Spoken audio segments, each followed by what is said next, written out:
regardais les gouttes de pluie éclater sur la tôle. Des silhouettes grises se déplaçaient entre les tuyaux rouillés et la tour de l'usine qui fumait. Tu avais 13 ans et tu savais qu'à la fin de l'année, tu les rejoindrais. Comme tes parents avant toi et comme tous ceux qui n'avaient pas été assez intelligents pour fuir cette maudite ville. Soudain, une caravane s'étira dans la grande rue, juste sous ses fenêtres. Les roues des roulottes luttaient pour ne pas s'embourber. Alexandre suivit du regard le cortège rouge jusqu'aux abords de la ville. Qui pouvait bien se perdre ici ?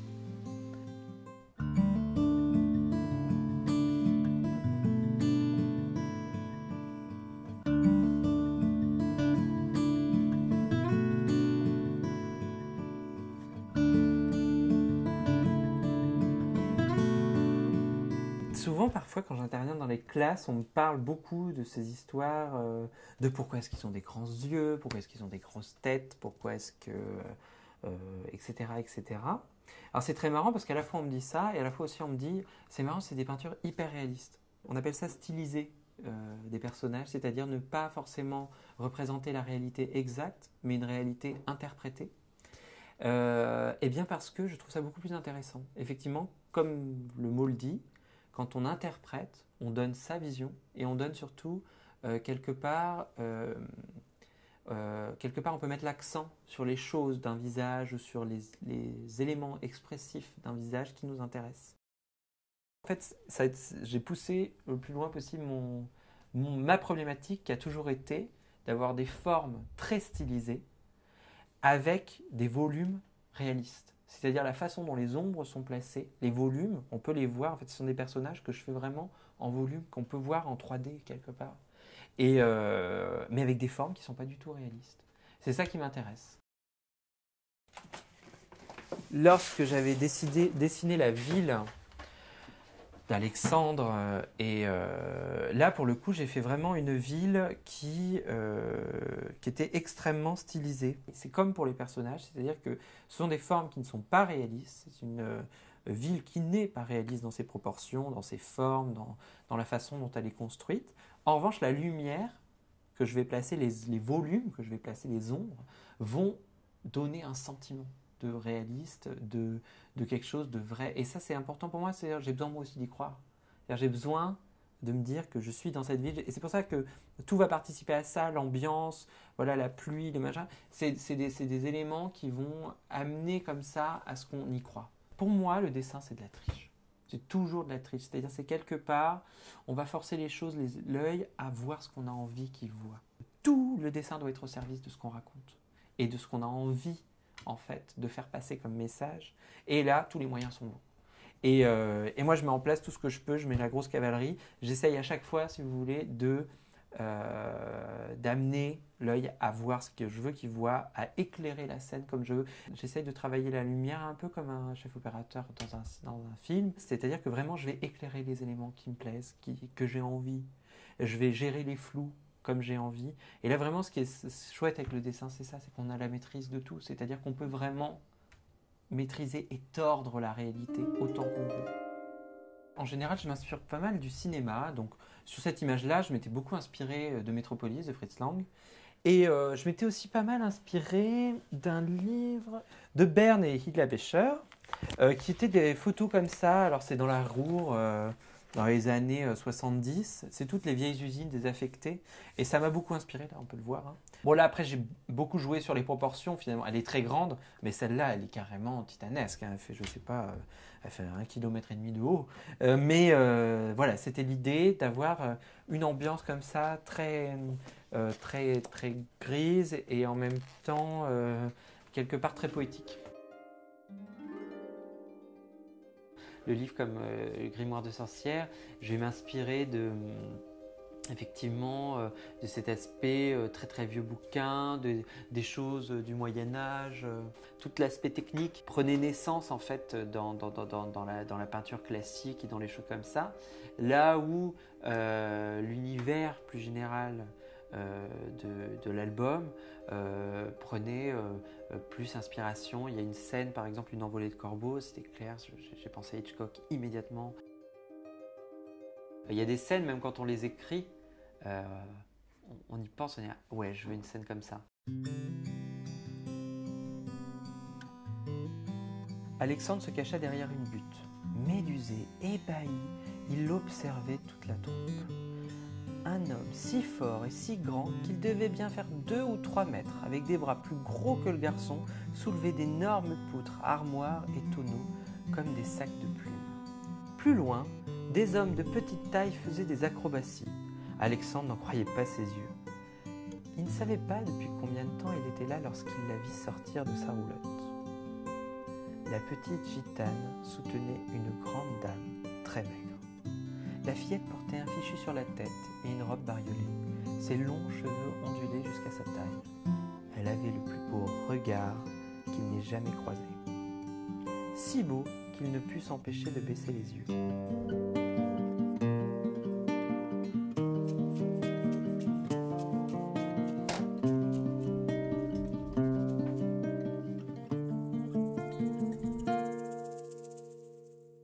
Quelque part, le fil rouge qu'on retrouve un peu dans tous mes livres, c'est la problématique de la différence. Alors après, je la traite de tas et de tas de façons, parce qu'on peut se sentir différent par rapport aux autres, on peut être différent de manière constitutive, on peut au contraire tenter de marquer sa différence et de se démarquer des autres. Par exemple, dans La Mélodie des tuyaux, lui, il veut se démarquer de sa famille, de cette ville, de ce destin en fait qui est tout tracé pour lui, de vivre à l'usine, etc. Lui, non. Là encore, dans Les Aimants papillons, la différence c'est un esprit libre, Naoko. Pourquoi c'est un esprit libre? Parce que finalement, elle n'a pas eu effectivement de modèle maternel. Elle n'a pas nécessairement envie d'être une femme comme les autres, puisqu'elle n'a pas l'exemple pour être une femme comme les autres. Et donc, elle va créer sa propre chose, sa propre personnalité, et ensuite, elle va vouloir partir, déjà parce que son père est très autoritaire, etc. Et partir, effectivement, faire ce qui lui plaît. Mais chaque livre, quelque part, finalement, il y a toujours des éléments qui viennent de quelque chose que j'ai ressenti étant enfant ou que je ressens encore. Voilà, ce sont des problématiques qui m'intéressent. Moi, je n'arrive pas à travailler, en fait, sur un texte sur lequel je ne suis pas passionné. En général, quand je travaille une histoire, je pars d'un thème. Et ensuite, je crée les personnages et j'essaye vraiment de travailler toute la psychologie du personnage. Pour moi, vraiment, une bonne histoire, on doit comprendre les tenants et les aboutissants, on doit comprendre les aspirations des personnages, on doit comprendre pourquoi ils font ça. Et on doit comprendre, voilà, alors les choses, en fait, quelque part, parfois aussi, les histoires, elles se font presque d'elles-mêmes. C'est-à-dire que le personnage, il se caractérise comme ça, il a vécu dans tel milieu socioculturel, il a rencontré telle personne, et telle chose va se passer, en fait. Pour moi, c'est quelque part un fil logique.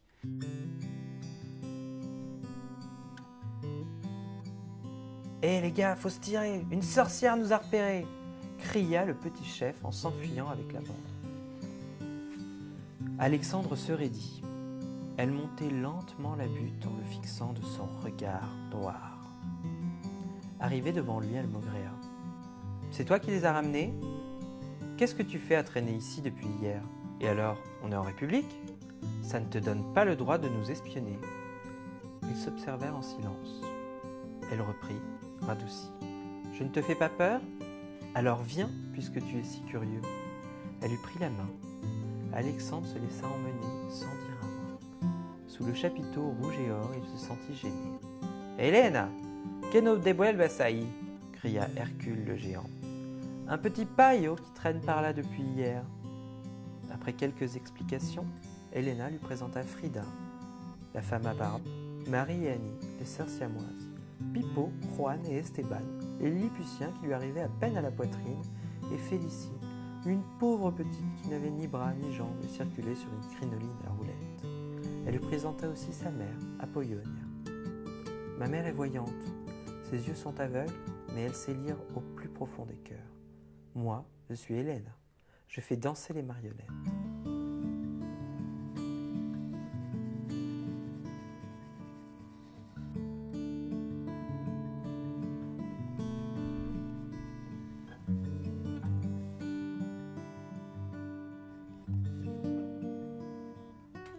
Lorsque je démarre un livre, pars toujours d'une thématique. Une fois le texte écrit, là je vais travailler, je vais commencer mon travail d'illustrateur. C'est quasiment jamais dans l'autre sens pour moi. C'est-à-dire qu'en fait, quand je dessine pour un livre, je suis là pour illustrer le texte, qu'il soit le mien ou qu'il soit celui d'un autre. Donc quelque part, les inspirations, tout ça, vont s'adapter au texte.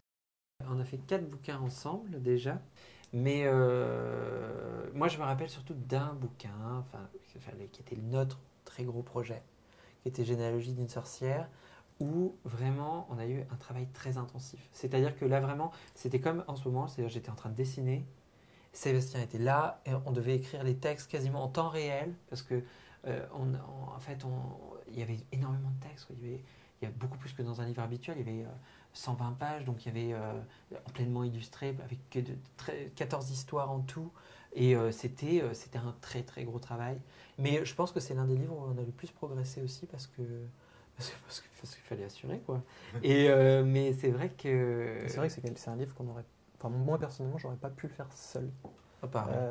Parce qu'il y a quand même énormément de contenu, il y avait beaucoup de recherches à faire. Et là, forcément, on se répartissait les tâches. Et quand on travaille intensément sur 5 mois à peu près, je pense, même peut-être un peu moins, c'était vraiment très, très intense. Donc fatalement, on a toujours besoin de quelqu'un. J'avais besoin de lui pour me remotiver, pour continuer de temps en temps quand j'avais un petit manque d'inspiration. Lui, c'était pareil. Et ça a vraiment été un travail collaboratif total. L'idée de départ du livre, c'était, c'est une petite fille qui découvre qu'elle est une sorcière. Bon, c'est congénital, c'est comme ça, la différence. Et donc, elle est différente. Et en fait, elle parcourt ce livre et elle voit sa généalogie comme ça, et elle voit toutes ces femmes. Et là, d'abord, on s'est documenté sur plein de sorcières qui étaient des sorcières historiques, qui étaient des femmes qui ont vraiment existé et qui ont été réellement accusées de sorcellerie. Mais on avait des personnages comme ça qui étaient historiques, mais aussi on avait des personnages, on voulait mêler comme ça le vrai et le faux, et on a voulu mêler les personnages de contes, mais on voulait qu'ils aient la même réalité psychologique et tout. Donc qu'est-ce qu'on a fait ? On les a placés dans un contexte historique, et on a géographique. Quand les légendes sont apparues, on les a replacées dans l'époque et on a retravaillé tout le profil psychologique de chacune, les aspirations. Et finalement, on s'est dit, on ne naît pas méchant. Il y a bien des choses qui nous cabossent dans la vie qui fait qu'on est comme ça.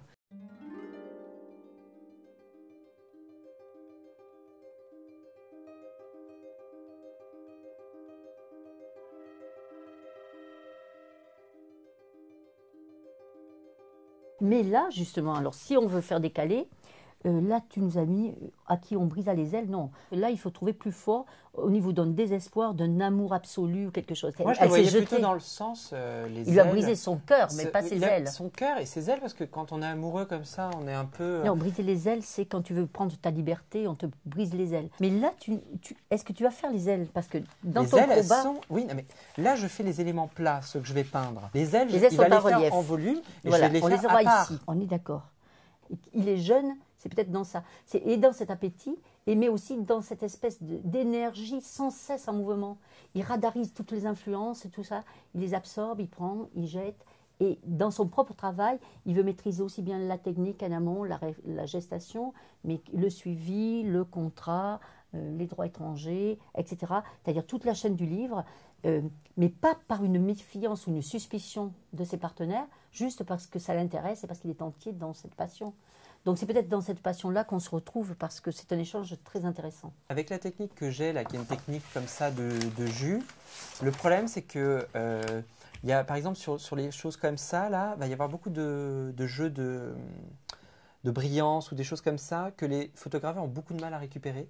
Parce que tout simplement ils n'ont pas vraiment forcément l'original, et surtout ils ne savent pas exactement, c'est le problème aussi de la gouache, c'est-à-dire que comme c'est très mat, que ça absorbe beaucoup la lumière, il y a des jeux comme ça de brillance avec l'huile qui sont difficiles à... Et c'est vrai que...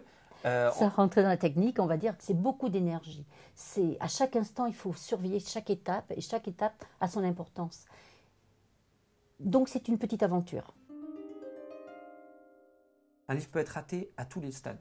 On peut rater un livre tout le temps. C'est-à-dire, on peut rater un livre au texte, on peut rater un livre au dessin, on peut rater un livre à la mise en page, on peut rater un livre à l'impression. C'est-à-dire, le papier n'est pas bon, l'impression n'est pas bonne.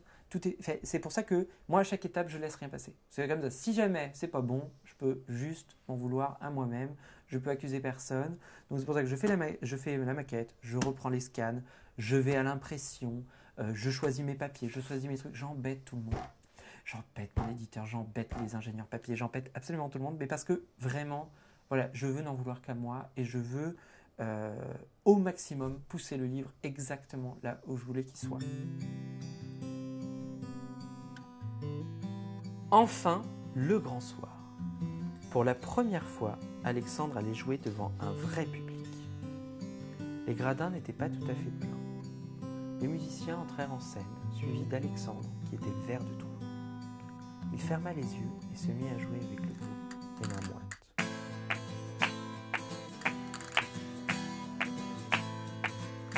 Il ne rouvrit les yeux qu'en entendant le public applaudir à tout rond. Alexandre rit et salua les autres. Pour la première fois, il se sentait à sa place. Il était fort. Il aurait voulu que ce moment dure toujours. Alexandre rentra chez lui, des applaudissements plein la tête. Sur le pas de la porte, ses parents l'attendaient. « Petit voyou, que faisais-tu avec ces voleurs de poules, ces romanichels ? Madame Verneuil nous a prévenus. Ce ne sont pas des voleurs, ce sont des artistes. Et moi, je veux être comme eux. » Son père l'attrapa par le col et le traîna dans sa chambre. Chaque jour, après l'école, Alexandre était enfermé dans sa chambre avec l'interdiction de sortir. Alors, les différentes phases de mon travail lorsque je commence un livre, au tout début, une fois que le texte est écrit, c'est ce qu'on appelle le découpage.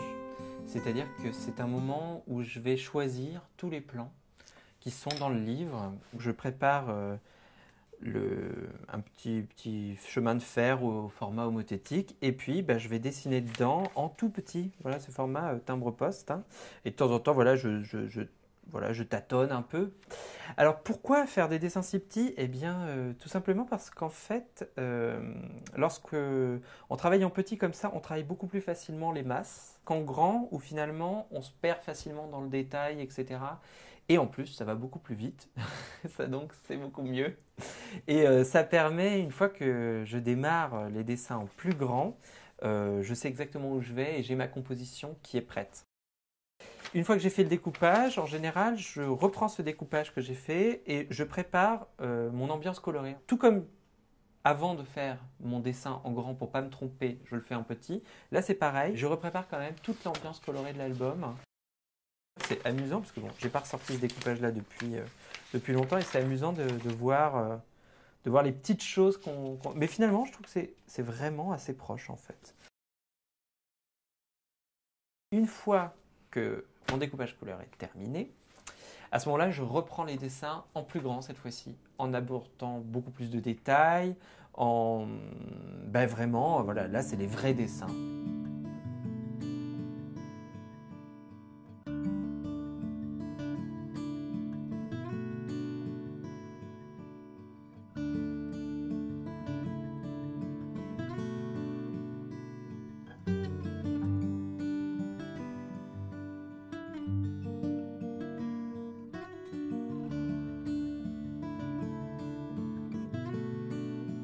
Toutes ces étapes-là sont quelque part des garde-fous pour qu'au moment où je démarre ma peinture, je sais exactement où je vais et je ne me trompe pas.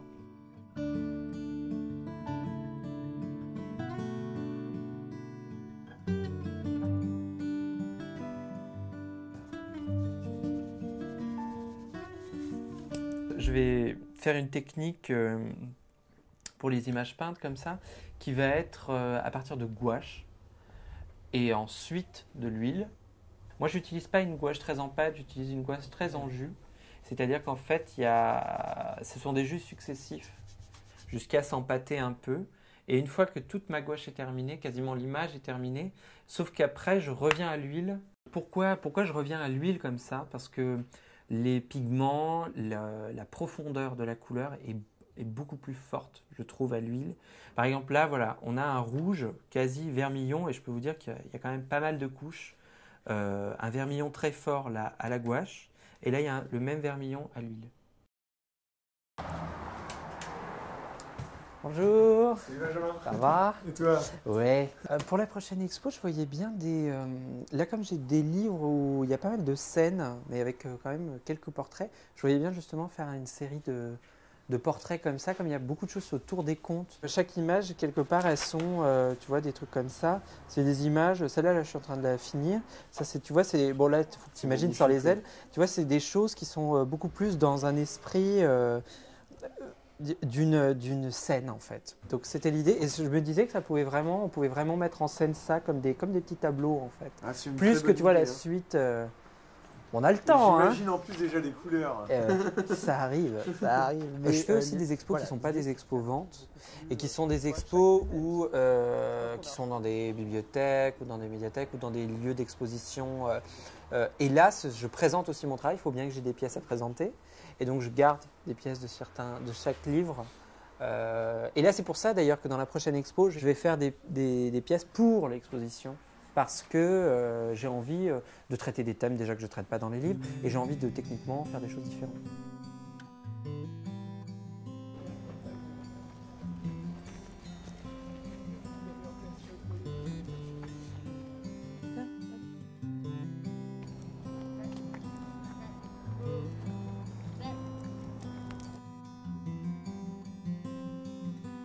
Une échelle de fortune s'abattit sur la vitre de sa chambre.